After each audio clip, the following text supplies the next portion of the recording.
Thanks for joining us once again on Game Source Profiles as we preview some of the hottest games and consoles coming out in the not too distant future.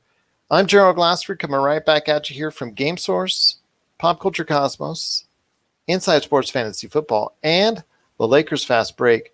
We truly appreciate everyone out there catching all of our great shows, and if you can, please give our channel a 5-star review on Apple Podcasts. Plus, if you can like, share, subscribe, follow, do whatever you can to go ahead and support us here at Game Source, Pop Culture Cosmos, Inside Sports Fantasy Football, and the Lakers Fast Break. It is truly appreciated.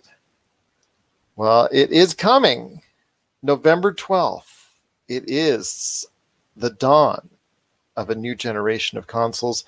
Actually, 2 days before Xbox Series X and Xbox Series S gets their debut, but shortly thereafter, the PlayStation 5, coming off one of the best-selling console generations ever in the history of video games with the PlayStation 4. Can they top it? Do they have something up their sleeve to go ahead and ensure over 100 million in sales? Even more, possibly, than the PlayStation 4. We're going to discuss this and more when it comes up to what we're talking about here today. And here today to talk about this is a good friend indeed. It is our fellow host of the PCC Multiverse. You got to catch what he's doing every single Friday as the show hits around the world on radio and also the Pop Culture Cosmos channel worldwide for any podcast outlets out there. It is Marcus de la Garza. And as my fellow host, my friend, it's good to have you previewing the PlayStation 5. Dude, I'm just so excited to do this. This has been a few months in the making here, and I'm really looking forward to just kind of doing a deep dive on PlayStation generally, and then, really hyping up the PS5 because this is something I'm really excited for. I know I'm excited for it as well. I'm going to have a lot of people talking the PlayStation 5, whether it's on our preview here today or on the Pop Culture Cosmos channel for our shows. I know it's something a lot of people are excited for. Tell me first about your history with PlayStation, about how far does it go back, and what was really the appeal for you when it comes to the PlayStation? So I remember the very first PlayStation 1 game I ever played was Metal Gear Solid. No pun intended, solid release in 1998. Just an outstanding game. I don't really remember doing too much with the original PlayStation other than Metal Gear Solid, and that was because the neighbor behind me had a PlayStation, and we'd just go over there and play after school. So, but after that, it was the PS2, and it was just that was just a magical time for me because it felt like we had the PS2, we had the Dreamcast almost around the same time as well. N64 was, a year or two in that same threshold as well. But it was a great time for gaming, and I was very fortunate. I had both a PS2 and a Dreamcast at the time, and that's really where I got my roots in gaming. That's it inspired something, and it's not to say I hadn't played before that, because my family was a Nintendo family. Like, we had a SNES growing up, and we played a lot of Mario, Super Mario Brothers, and it was something that was very natural in our house. But the PS2 for me was really where things took off. But I'm having a tough time bringing any games forward in my brain. A lot of it was NFL 2K, if I remember correctly. We'd sit around, and that was really popular at the time, NFL and NBA 2K. And NASCAR. I'm not even lying to you here, Gerald. It's we had some of our first NASCAR games on disc at that time too. It was a magical time for me, and it's really kind of set the stage for me for the PS3. Obviously, once you're in the family, you're in the family. And I did own both at one point. When I had my PS3, I had an Xbox 360, and I got rid of that, within about a year and a half of owning it, and just stuck with my PS3. And it was something that I really enjoyed. But it's had some great roots in my life, and it's spurned some great friendships too. That's the big thing for me. PlayStation is really actually given me a couple of my lifelong friends. PlayStation 2 came out after the PlayStation, and it just really kick-started, and I think to a whole new level. Even however popular the PlayStation was, the PlayStation 2 became an icon as far as it's concerned. It really solidified Sony's place within the video game industry. PlayStation 3 came out I think they were very overconfident going into it, and the price of the unit itself was exorbitant, whether you got the base model or the 60 gigabyte model, which I got, which was closing in on $800, which It was rough, man. it was rough for a lot of people. And early on, you could tell it was suffering as far as sales is concerned. It had some really bad press going into it. Also, it's very hard to configure for third parties out there trying to configure games for it. I know the chipset and the way that things were, the way the PlayStation 3 was designed was not a piece of cake for developers at that point in time. So eventually, it caught up in sales behind the Xbox 360. It caught up with the Xbox 360 in overall sales worldwide. So they're very similar. But the PlayStation 4 was announced in the earlier part of last decade, and just a lot of hype going into it. But it was a lot of good hype because they did things in the E3 before it came out in regards to getting some really good pup.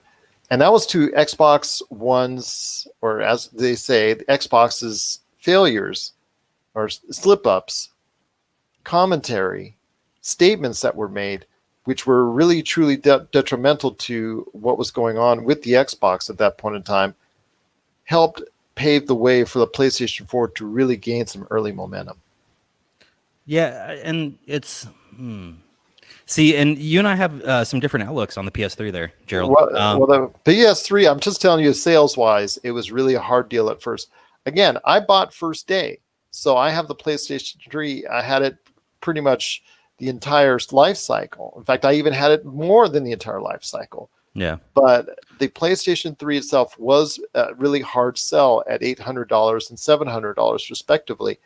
And it, like I said, ultimately they evened out the sales, but at first they were put behind the eight ball when it came to early on.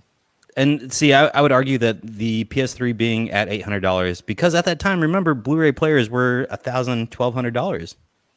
The PS3 was a steal for you at that point.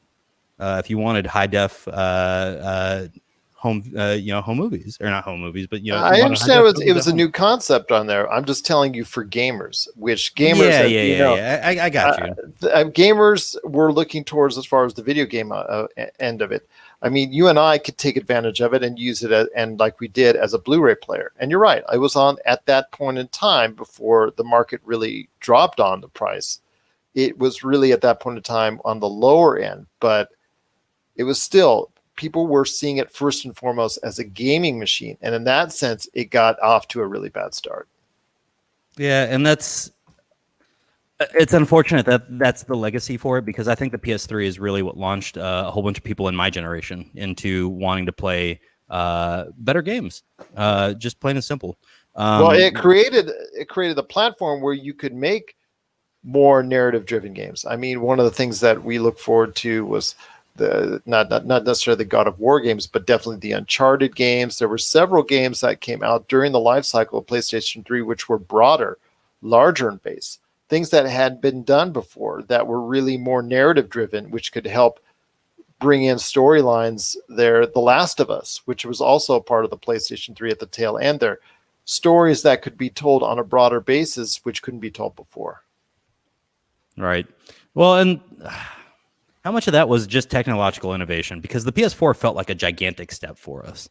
Oh, yeah. That was even more. I mean, the PlayStation 4, but I really think it got off to such a great start that the PS3 didn't. It's not only because Xbox made statements which fell ultimately flat on their face in regards to disc sharing and things of that nature. Mm-hmm. PlayStation took advantage of it in that E3 beforehand with the famous scene between the two execs, Sony execs, sharing the disc was one of the key moments in video game history because it basically took off in popularity for the PlayStation 4, which for the entire generation, they never lived down. Right. Well, it's man, that kind of pop culture moment is what solidified the PS4 move. You're right. I don't even know why I'm arguing with you here, Gerald. You're right. It's that moment really did solidify it. Just the handing of the disc. It's interesting to see how there's those little moments that come out right before release for a console that can make or break your time with your consumers. And are we seeing that right now? Are we seeing that with what's going on with Microsoft buying up studios, with PlayStation kind of being very hush hush with what's going on just general screenshots of the operating system for the PS5? And that's something that we're going to take care of in our game profile on the Xbox. And also as well, we can ask those questions on our shows, the Pop Culture Cosmos and the PCC Multiverse. Yeah. But I will say, my friend, when it comes to it, I think you're right. Xbox may have learned from the PlayStation's mistakes and them gaining an interest with GameStop and also buying interest into that as far as for a future promotional deal for several years, plus obviously buying Bethesda and other outlets to give them a stable of developers is a great sign. But getting back to the PlayStation 4, I mean, they found a level of success rarely seen in any console generation, whether it's handheld or home-based console. And they've sold well over 100 million units as of this time. And it cannot be described other than being a resounding success, the PlayStation 4. So it turns to a new generation coming up on November 12th with the PlayStation 5.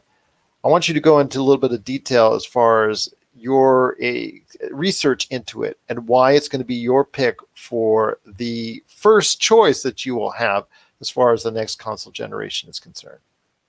Yeah, absolutely. This is going to be a very interesting time for both of these consoles that are coming out, but I have hedged my bets on the PS5, and a lot of it just comes down to the ray tracing and the 4K resolution that's going to be coming to the PS5, as well as 120 frames per second. I mean, like, Gerald, we're getting such great things here in this package, and it's $499. I mean, and we just talked about the PS3 being up at, what was that, $899 for the 60 gigabyte model. So I mean, $799. $799 for the 60 gigabyte model. I mean, obviously things are changing. Tech's getting cheaper to produce, especially the high end chips that you need for a unit like the PS5 or the PS4 at that time or the PS3 at that time, right? So, but just looking at the general specs for the PS5, you've got 16 gigabytes of memory, 825 gigabytes of solid state storage. I mean, think about your load times moving forward, right? For me, as a Destiny gamer on PS4, I'm hoping that on PS5, you know, if they do release or continue the Destiny franchise, we see better load times. And we know that's already going to be coming just from some of the screenshots, or not screenshots, but some of the play videos that we've seen coming out from the wild. And just looking at some of the games that are coming out, and before I even get there, I feel like I'm jumping ahead of myself. We're redesigning the DualSense, the controller, the DualSense controller, and we're moving into. I'm sorry, I'm drawing a blank here. Oh, the Tempest engine for the sound card.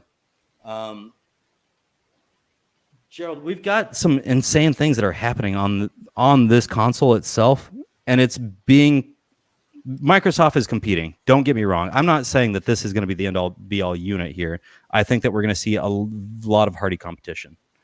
But at the end of the day, the 4K resolution that you're going to be getting out of the PS5, and it's going to outcompete the Xbox Series S, just simply because the two models that we've got, the model with the disk drive versus the model without the disk drive, it's how do you compete with the better resolution that you've got even on the PS5? That's the digital only version at $399. Absolutely, I can understand that thought process because of the fact that, like you said, this is going to be the first time a console generation does not come with a cartridge or CD based or DVD or Blu-ray based right out of the get-go. I mean, at the tail end of the last generation of consoles, they did come out with digital only consoles. Both Xbox did, but this is the first time a manufacturer is coming out with something that is going to be hard drive driven, and it's something that a lot of people have to go ahead and take notice, because they now at $399, that's going to be a very attractive model, because the whole marketplace for video game and entertainment is becoming more download, more streaming based.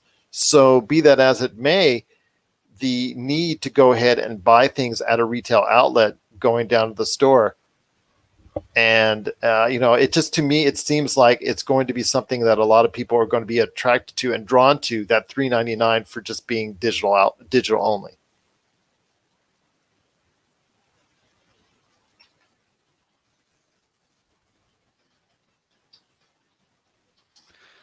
Sorry about that. No, absolutely. We're seeing the push here from. We're seeing Sorry, I'm having some feedback issues. Anybody that's watching live, just so you know. No, we're seeing the push here for the digital only versions, and it's rightfully so. We're at a point now where, and you and I have had discussions about this. I don't like the fact that we're moving towards digital only. I love my disc. And you and Josh both. You and him are going to be the last ones on the hill. I'm going to tell you right now. I thought you were going to be the last one on the hill with me. Oh, I'll be there, but you know what? If there's a good deal, I might just jump off. You never know. I mean, if somebody wants to go ahead and convert my entire Blu-ray library into a digital, just a I kind of like my Blu-ray. Yeah, I hear you, but I may keep one of my old systems just in case. Who knows? But 4K Blu-ray, you're right. That obviously is something that is going to be very intriguing, that both the Xbox Series and the PlayStation 5 will have. I'm curious, though. There's the biggest thing, I think, when it comes down to it, as far as the selling of these units, is the games. And, there's going to be third parties that have games across the board. Right. But there's also games that are supposed to be exclusive. Now, there's not a ton for either system that's coming out right away, especially at the launch of this console, as far as exclusive. And I think that's one of the detractions for anybody that wants to go ahead and get a PlayStation 5 or an Xbox Series right now. But tell me why you're leaning PlayStation 5 when it comes to the games, because there's got to be some exclusive titles that you're drawn to and that you're looking to get once they come out. Man, it's not even about the exclusives. I'm just excited to see Assassin's Creed on the PS5 and see it running on that hardware, right? There's something about the upgrades we're doing here that is just wonderfully attractive. And I'll have to send you the link to make sure that we put it in the show notes. But it was with the new Unreal Engine demo that we saw the limits and the extremes that we could go to with a lot of the shading and a lot of the light tricks that we can make into these games now to make it appear real life, and so I'm really looking forward to what the designers with Assassin's Creed and Ubisoft can do with that platform or that franchise and moving forward with just these better graphics we're going to have. And it's not to say that we haven't had great graphics throughout the PS4 generation, because we've been spoiled as well, with the PS4 Pro, but we haven't had something like this yet.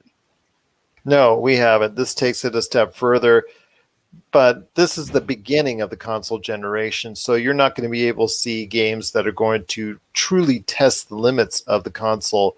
Not at all. At least in the first part. It always takes to either like halfway or near the tail end before you see these games, for the most part, maxing out whatever processor or processing tools that are within the confines of each console. So I'm intrigued to see where this goes, but there are going to be some exclusive titles. I mean, obviously, we've talked about God of War on our show previously, the new God of War, which is supposed to be scheduled for a holiday 2021 release. That's going to be something of great interest to see how developed that is going to be.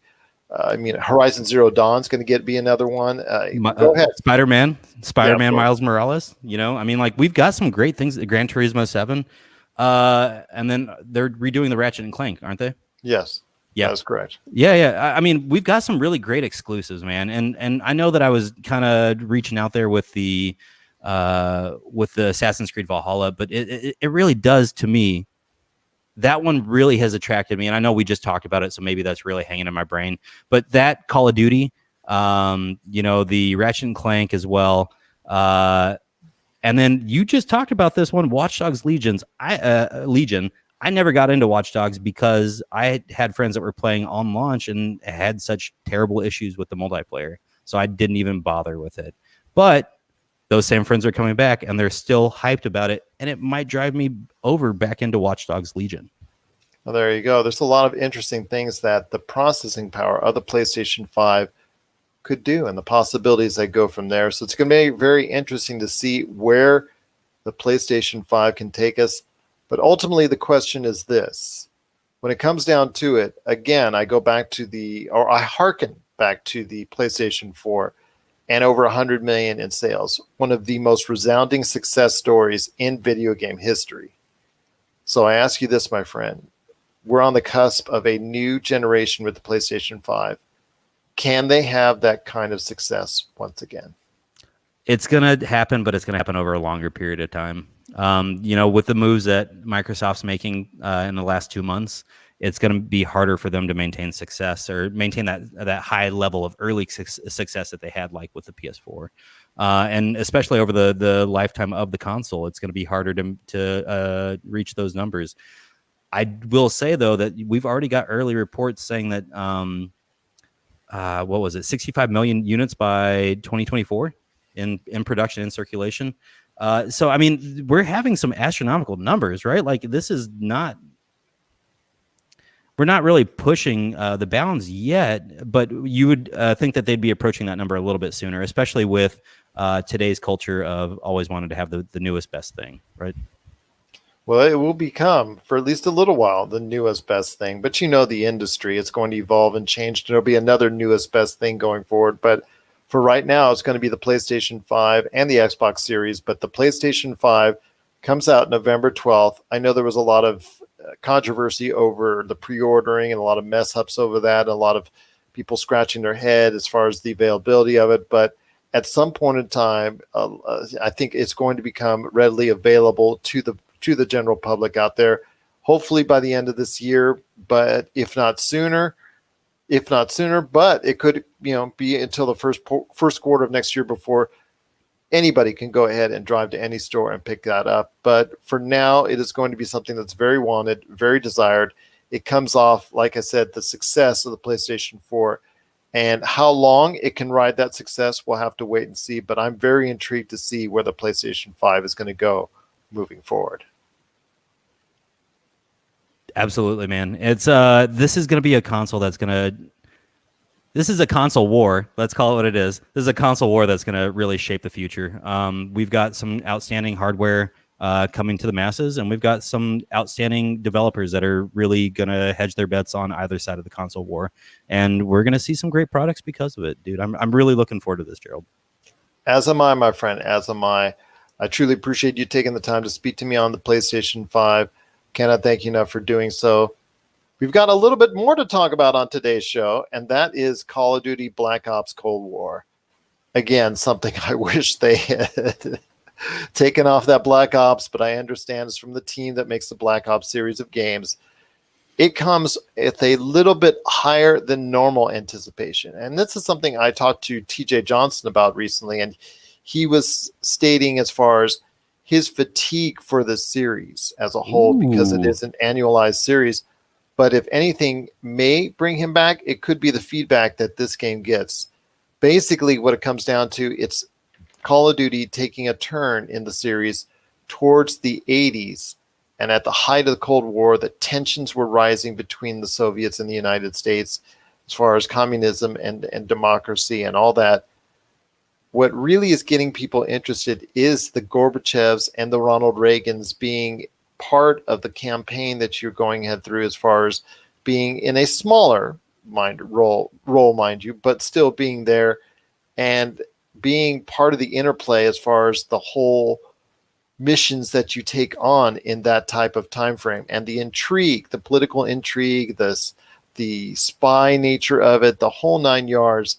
And obviously the military aspect as well is creating this environment where it is now much more interesting than previous installments in the mix. So I ask you, my friend, Call of Duty Cold War, it's going to be coming out in the not too distant future. I think November 10th, if I'm not mistaken. So I ask you, is this something you're truly excited for playing? I know you said you did before, but is it still on the top of your list?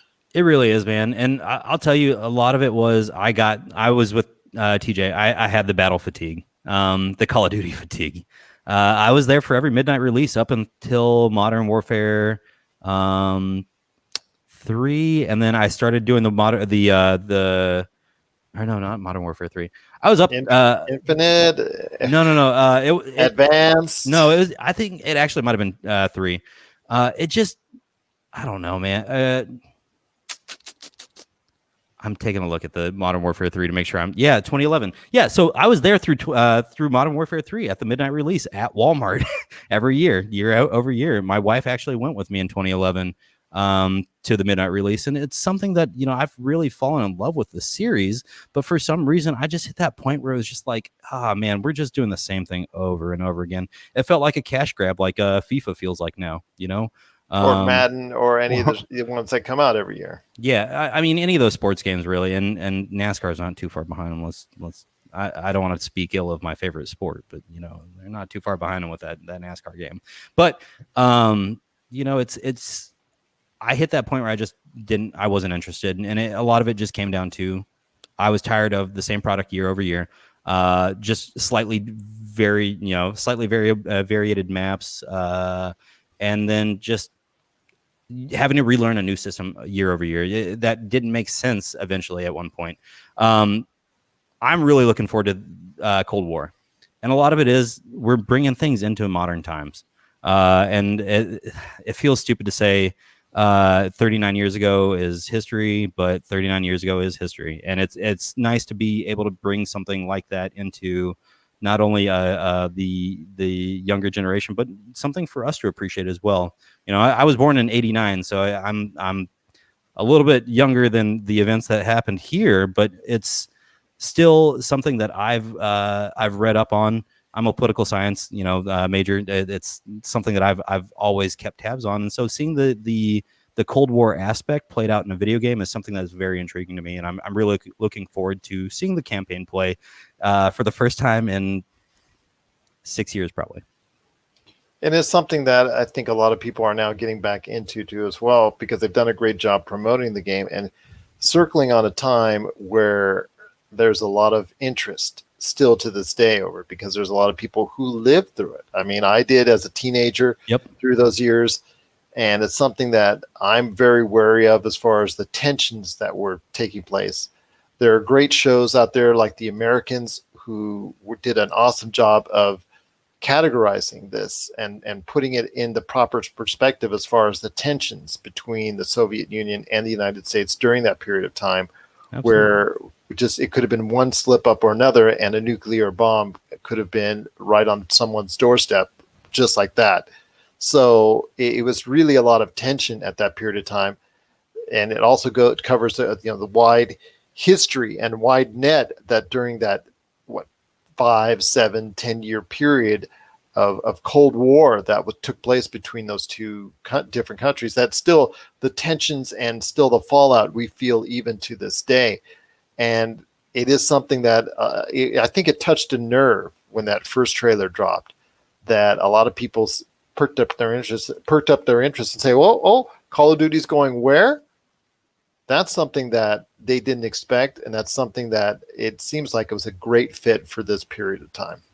I mean, when that first trailer dropped, wasn't that just the best pop culture moment you'd had in a little bit? Because all of a sudden people were just talking about A, Call of Duty, B, the outrageousness of Call of Duty, and C, the fact that you were going to get to see Ronald Reagan tell you to go, take part in some Black Ops operations. It's just like, this was a great trailer, and it really brought the hype back to the series. It's kind of insane to think that trailer alone was what got us all talking about it initially.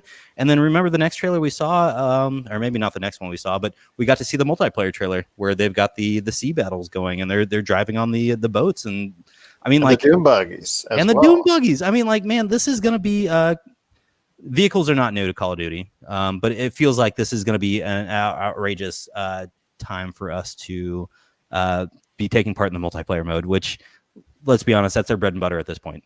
People get on to play multiplayer nonstop, man. And we did just talk about how campaign people are going back to that, but come on, when I blow through that campaign, guess what I'm doing next?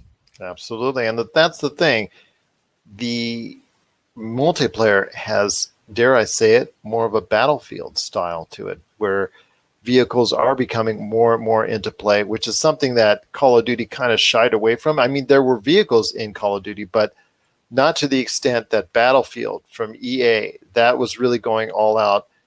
I don't think it's quite there yet. I think they still want to go ahead and obviously make it to the man versus man, team versus team type concept. Right. But the Battlefield style has always been appealing to me. It's, just because of the fact in the middle of a game, I can go and grab a vehicle, large or small, and see what kind of havoc I can wreak upon the other team. Or I could hop even to a plane or a helicopter and see what I can do from there. With Call of Duty Cold War, it's getting more and more into that type of realm as far as you be able to go ahead and find creative ways to go ahead and be a part of a winning team. Yeah, and it's like putting the Call of Duty spin on that, right? You're getting the vehicle access. You're getting the 12v12 combat, right? But we also get the new fire team mode that supports up to 40. So you are getting the best of both worlds finally. You're getting that Battlefield game, but you're also getting that classic Call of Duty style. And by the way, we're going to sprinkle some zombies in there too. And that's the thing I want to go ahead and also put in there is that, yes, they are coming back. It is Treyarch who really popularized and brought in the zombie genre to the Call of Duty, to the world of Call of Duty. I believe in World of War. World of War. Yes. Yeah. World of War was the first time that they did it. And it's something that obviously has been a big hit each and every time out. Well, they're back again doing it. And even though some of the other studios have, or the other two studios have sprinkled zombies into their own games, Treyarch is the one that's most well known for it. And I think that's going to be like the sweetener on top of this game that makes it so much more palpable for anyone out there that's interested in Call of Duty Cold War.